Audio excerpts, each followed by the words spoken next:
Iya, Cuma tapi sekarang jadi 8.2 something 8,2 juta Gokil. guys. Melewati apa kemarin film apa yang film-film Hollywood apa? Infinity War. Oke, kalau tidak menjadi sutradara film, mungkin hari ini saya akan berkarir menjadi seorang titik. Buka toko handphone. Jadi ada yang lucunya satu ular yang tiap kali ditempelin ke Adinda Thomas pup terus. Udah. Yang berbisa kita tutup mulutnya. Jadi diselotip sama pawangnya. Oh, kalau seletupnya bagus ya berarti ya. Kan ini kita dengar ini sebenarnya true story kan. Bener gak sih true story?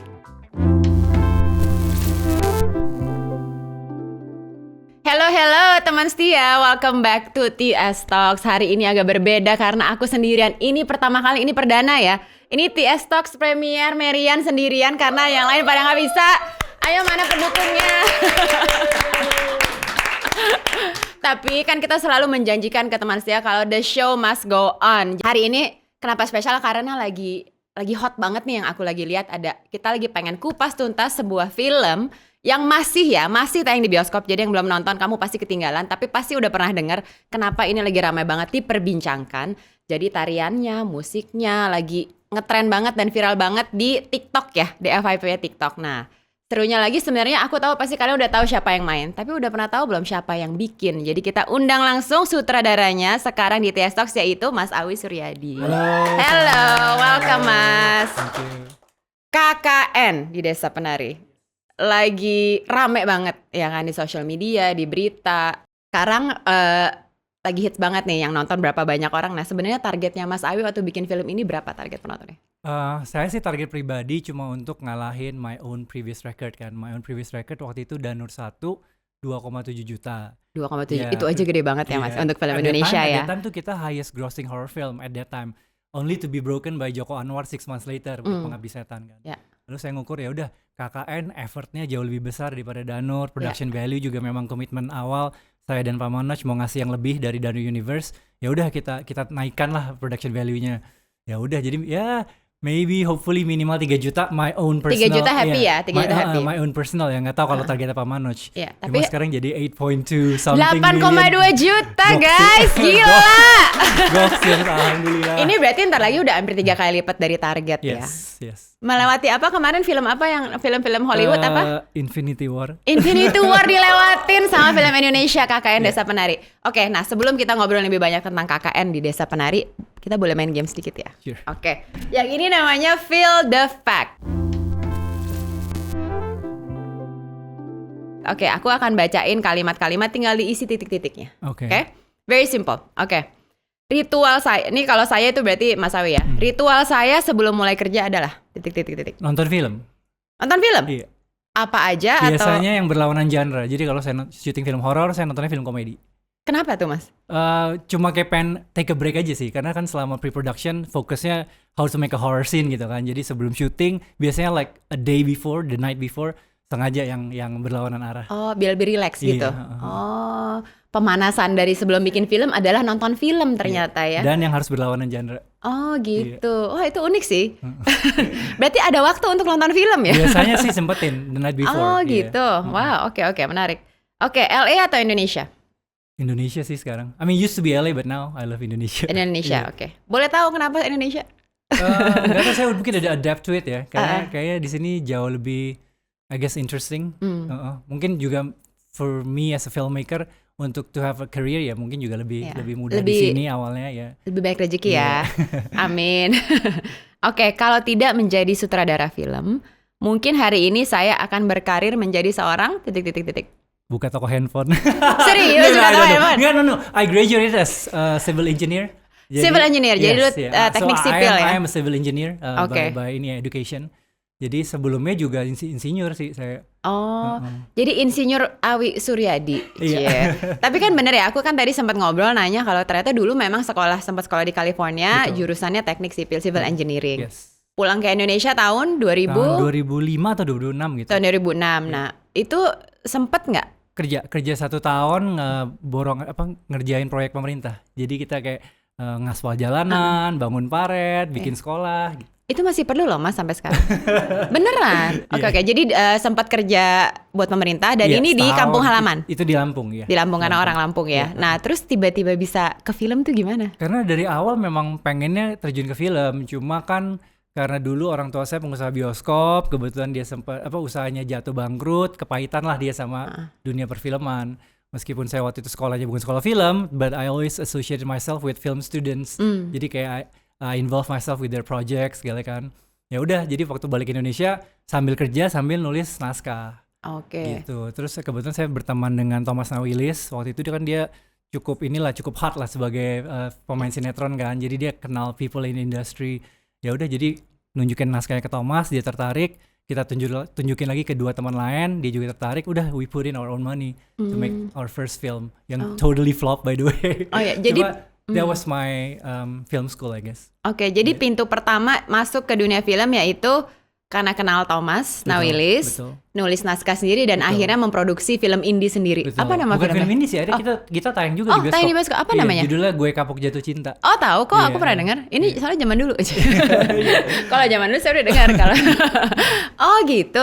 Oh iya, aku ingat film. Oh itu Mas Nawi sutradara. Dan Jadi penulis naskah. saya penulis naskahnya dan sutradarain bareng Thomas. Kita sutradara berdua. I see. Oke. Jadi memang kebetulan memang ada kenalan lah ya di dunia itu. Itu pertama kali tuh mendobrak dunia film. Oke. Dan abis itu pindah ke Jakarta. Pindah ke Jakarta, iya. Tahun berapa tuh berarti? Berarti kayak 2006 atau 2007 deh. Oke, berarti nggak lama setelah lulus. Iya, setelah lulus pulang ke Lampung, kerja sebagai insinyur a year maybe. Udah gitu nulis naskah, nawarin Thomas, dia oke, kita cari investor lain, terus pindah ke Jakarta. Oke. Berikutnya ya. Jika saya membuat film terpendek, saya akan buat dengan durasi terpendek 30 seconds. Iklan dong.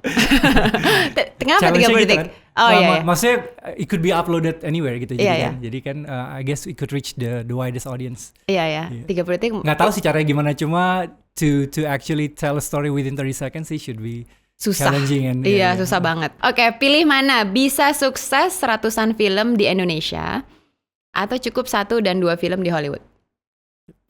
Susah nih berat jawabnya. Ya. Di sini aja deh. Ratusan film di Indonesia. Iya. I mean, nggak tahu. I don't know about hundreds ya. Cuma nggak tahu ya. Sekarang sih saya lagi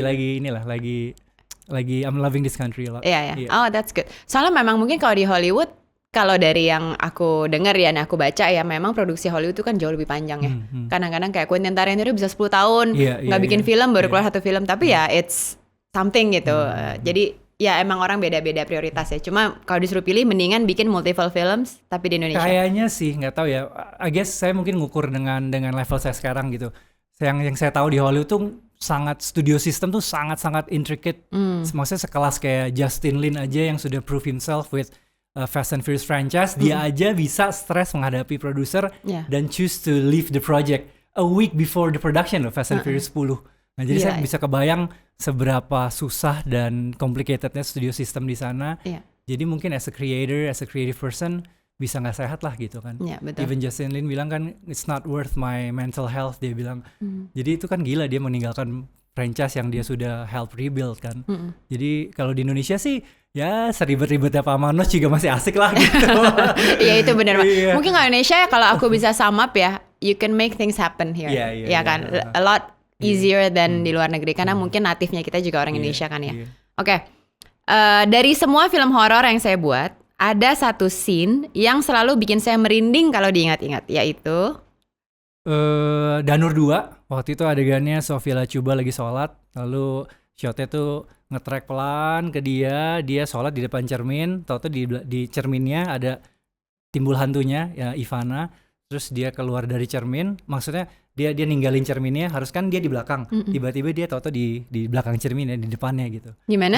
Jadi itu semua yang orang-orang bilang, oh gila langsung excited for Danur 2 tuh shot itu sih. Karena beneran ada hantunya? Enggak. Sorry, karena tiba-tiba ini. Ya, jadi kan harusnya ini si Sophie, ini pantulan hantunya di cermin. Kamera kan dari sini. Harusnya kan kalau dia ninggalin cermin, ya si hantu tuh timbulnya di sini kan, di belakangnya Sophie karena dia kan refleksi cermin. Tapi ini enggak, tahu dia timbulnya di balik cerminnya gitu. It's like kayak sulap sih jadi kayak sulap. Iya. Oh wow, itu kayak visual effect direncanakan ya, kayak natural ya. Oh wow, oke. Oke, jika ada kesempatan bikin film komedi, saya mau cerita filmnya tentang married couple maybe. Married couple? Apa? Kayaknya saya ngerasa kehidupan pernikahan tuh potensial banget untuk dijadiin komedi gitu kan ya. Pernikahan tuh komedi nggak horor ya? I think so. I mean if you're married to the right person. Oh iya, iya. Mungkin pernikahan hidupnya Mas Awi tuh komedi ya, jadi bisa ini. Mostly comedy. Most people I know horror kayaknya. Anyway, kan sorry Mas Awi kalau boleh tahu udah menikah, udah berkeluarga, udah menikah ya? Menikah ya. Tapi belum punya anak. Belum. Oke, gimana kehidupan pernikahannya? As long as we don't work together, we're good. Oke. Satu aktor Indonesia yang belum kesampaian kerja bareng sampai saat ini yaitu Niksap. Nicholas Saputra. Iya. Oh. Apa tuh kalau filmnya dia tuh apa tuh kira-kira genre? Tentang apa? Kayaknya bakal menarik kalau kita bisa bikin genre thriller yang dimana dia kita kira baik tapi ternyata dia yang jahat gitu. Oh, Iya. oke. Kayaknya di otaknya udah kepikiran semua cerita ya dari tadi ya. Iya kan? Kalau mau bikin film pendek udah tahu, kalau mau bikin komedi udah tahu, kalau mau oke, ini kayaknya idenya nggak habis-habis nih kalau di otaknya Mas Awi. Oke, Aulia Sarah atau Tisa Biani? Aulia Sarah. Oh, cepet ya. Oke. Kenapa? Boleh tahu? Menurut saya lebih susah memainkan Badara Wuhi daripada Nur. Maksudnya not taking any credits from Tisa. Tisa bagus banget jadi Nur. Bahkan waktu saya nge-cast Tisa tuh saya nggak nge-cast yang lain. Langsung kepikirnya Tisa, dia audition dan saya langsung suka. Cuma nge-cast Badara Wuhi itu susah banget. Kita nyobain puluhan orang dan ya untuk dapat yang sesuai bayangan dan cantik tapi rada ngeri-ngeri itu agak susah gitu. Jadi Baru saya mau ngomong cantik, orang bisa suka tapi ngeri gitu. Iya, tapi iya. Makanya jadi kayak Aulia Sarah lebih susah didapat aja sih. Oke. 3 kata untuk menggambarkan KKN di Desa Penari. Apa ya? Seksi.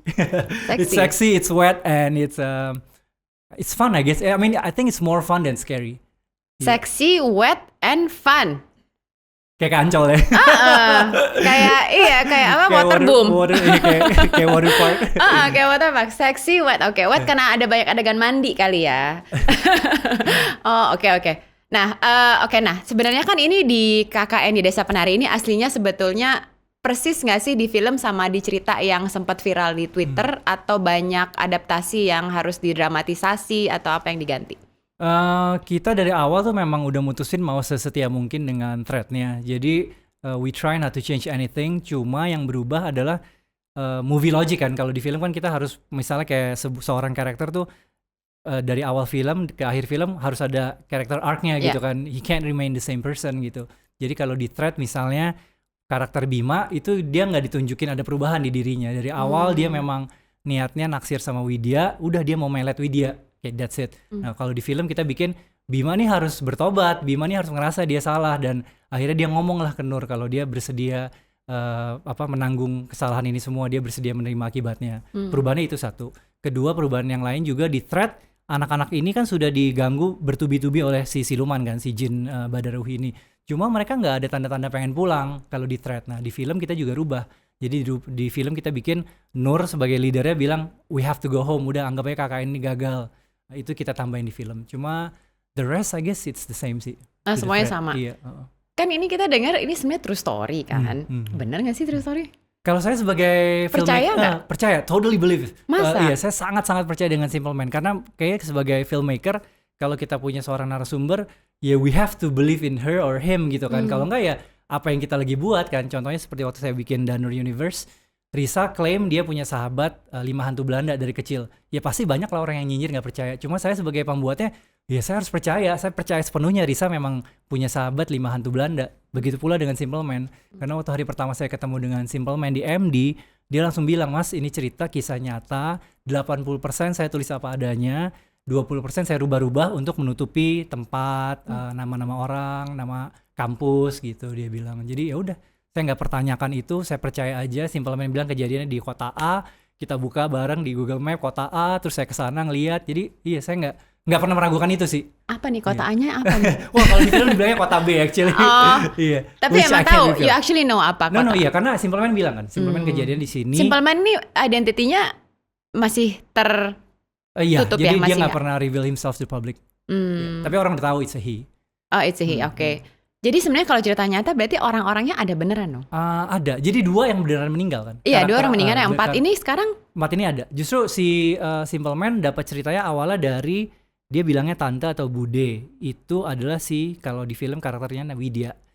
Terus si Widya ini tante atau Budaya dia bilang, tapi saya udah banyak lupa, jadi kalau mau kamu coba interview teman-teman tante atau teman Bude gitu. Nah dia interview lah si karakter Nur gitu. Oke. Oh jadi emang ada ketemu nggak? Sampai ketemu nggak Mas? Enggak. Karena itu juga Simpleman bilang, tapi kita nggak bisa ketemuin orang-orang aslinya ya. Jadi whatever I need to know, taunya dari Simpleman. Oh, Simpleman ini jurnalis ya?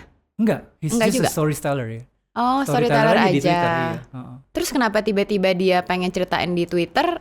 Kenapa nggak dia tulis aja buku atau Awalnya mungkin karena dia juga nggak familiar ya dengan dunia percetakan atau buku. Jadi dia memang sebelum KKN pun dia udah menulis thread lain, sesudah KKN pun dia ada nulis thread lain, dan KKN memang jadi buku akhirnya diambil sama bukunya, I think. Pokoknya publishing mana. Akhirnya dijadiin buku. Iya. Oh, menarik ya. Akhirnya Mas Awi bikinlah filmnya gitu. Jadi memang everything happens for a reason ya. Iya. Oke, sebagai sutradara, sisi lain apa yang kamu suka banget dari cerita KKN ini? KKN di Desa Penari ini?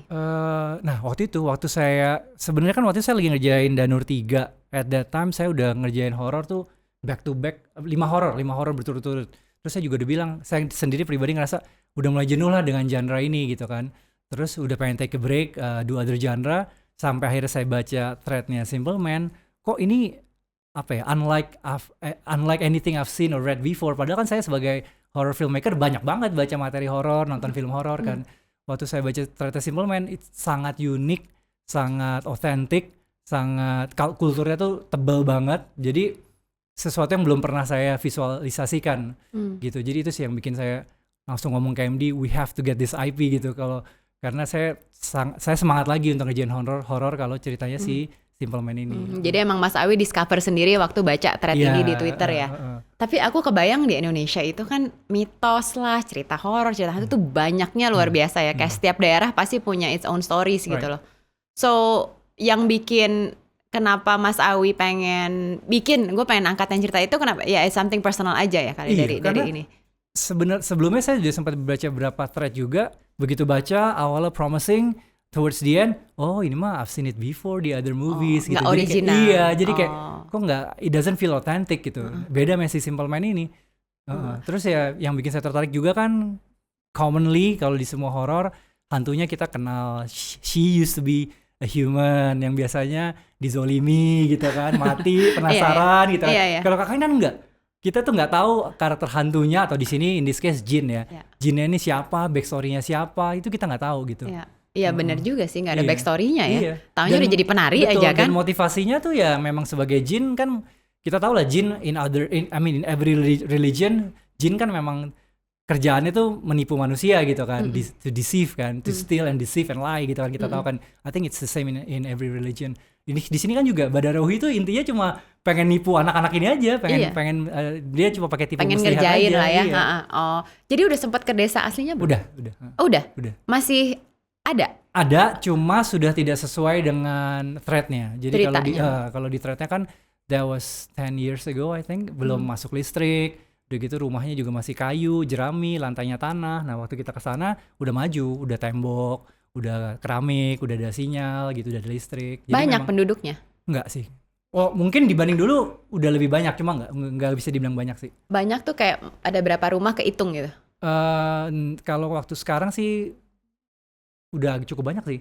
Iya. 20-an mah lebih maybe. Mereka tahu nggak itu desa yang masuk ke cerita? Dong. Cuma waktu kita kesana nobody knows, karena kita memang dari awal kan nggak mau, si Simpleman bilang pokoknya ini nggak boleh diangkat lagi karena kepala adatnya sudah personally call him untuk jangan angkat-angkat lagi deh gitu. Dia juga ada pressure dari kepala adat sana. Jadi kita pergi ya sebagai ngeliat-liat aja, bener-bener gak kontak siapa-siapa di sana. Merinding gak sih ke desa itu? Justrunya enggak, karena everything has changed. Oh kayak normal aja? Iya, udah gak kelihatan bentuk mistisnya sama sekali. Udah, gitu, jadi kayak biasa aja. Jadi gak ada penduduk yang muda-muda kan? Ada anak kecil? Sekarang udah ada. Oke. Kirain semuanya udah yang berumur semua. Ada ya, ada penduduk muda ada ya. Oke. Kan suka horor. Mungkin kan sebelumnya actually you never done horror kan? Sebelumnya ada drama, ada komedi. Komedi juga iya kan? Iya, ada romantic comedy, ada drama ya. So dari dulu kan emang pengen bikin film dari zaman dulu waktu orang tua punya bioskop nih. Kan ada orang, gue suka banget nonton komedi, pengen bisa bikin komedi. Cita-citanya pengen bikin film horor. Waktu kecil suka banget dengan film-filmnya Susana gitu kan. Terus ya. Mana dia Susana? Oh iya. Lagi kerja ke Korea. Oh iya. Ntar dong. Susana yang datang ya, bukan Luna ya. Jadi waktu kecil memang suka film-film Susana. Cuma udah gede sih suka genre lain juga sih. Oh, jadi emang dari dulu emang suka nontonin film horor. Oke. Nah, ini kan film, oh ya by the way film ini sempat tertunda ya. Produksinya tuh tahun akhir 2019. Akhir 2019. Wah, gila, right before the pandemic ya. Iya. Jadi harusnya kan tayang 2020. 2020 Maret. Terus kan life was unpredictable. 2021 ternyata pandeminya berlanjut dan akhirnya baru tayang tahun ini. Yeah. Kenapa waktu itu nggak dijual aja ke OTT misalnya atau ke distribusi lain? Kita ngerasa the effort we put in dan production value-nya, production scale-nya juga itu terlalu besar kalau cuma kita rilis di OTT dan kita juga tahu lah piracy itu di sini masih problem banget. Kita yang tayang di bioskop aja tetap dibajak gitu di Telegram lah, di TikTok lah, segala gitu kan. Jadi dari awal kita nggak pernah consider sih, nggak pernah consider untuk rilis di OTT. Kita ngerasa kita syutingnya udah dengan kamera yang terbagus, dengan lensa yang terbagus, udah gitu audio pose-nya juga yang terbagus. Jadi kayak memang it's meant for the big screen. Iya. So it's worth the wait ya, 8,2 juta penonton so far, gila. Gila loh, itu what is the highest ya Indonesian movie? The highest 6.8. 6.8. So this is the highest so far. Sebelumnya Warkop itu 6.8 million. Iya. Jadi ini paling tinggi nih. Of all time. Langsung deh pada nonton ke bioskop nih yang belum nonton nih. Oke. Nah, KKN Desa Penari ini kan we can tell visualnya, audio like you said, the effort banyak banget lah. Maksudnya I think the quality is very high ya. Emang produksinya lebih lama dari biasanya bikin film? Biasanya saya syuting horror sama MD kayak Dano Universe tuh rata-rata 12 to 14 days syutingnya. Cepet banget itu ya. Cepet. Kalau di compare sama other filmmakers itu gila sih. 12 sampai 14 hari. Cuma memang secara skala lebih kecil. Biasanya kan kalau Danur tuh konsepnya one house horror. Jadi syutingnya di rumah aja biasanya gitu. Nah, jadi waktu kita mulai KKN, secara cerita memang lebih besar skalanya dan Pak Manoj juga lagi semangatnya, yaudah we put in more this time, kita angkat kita tinggiin deh production scale-nya. Jadi awalnya saya itu plan to shoot for 25 days, itu aja udah 2 kali lipat Danur kan. Lalu kita kena hujan, kena badai, akhirnya total jadi 33 hari. 33 hari? Oh lama sih ya untuk produksi ukuran Indonesia ya. Iya. Ini syutingnya di mana? Full di Jogja. Oke. Scene yang paling sulit waktu itu pengerjaannya? Semua yang melibatkan ular itu sangat-sangat susah sih. Ularnya beneran gak sih? Beneran. Jadi yang dikelilit-lilit di lehernya si Wida itu benar? Iya. No CGI sama sekali kita, untuk ular semua all real. Itu gak takut aktrisnya? Awalnya takut, justru kita yang lucu udah pernah dapat satu actress yang kita suka untuk jadi Widya, begitu dia bilang, hah ularnya beneran bukan CGI, terus dia mundur teratur.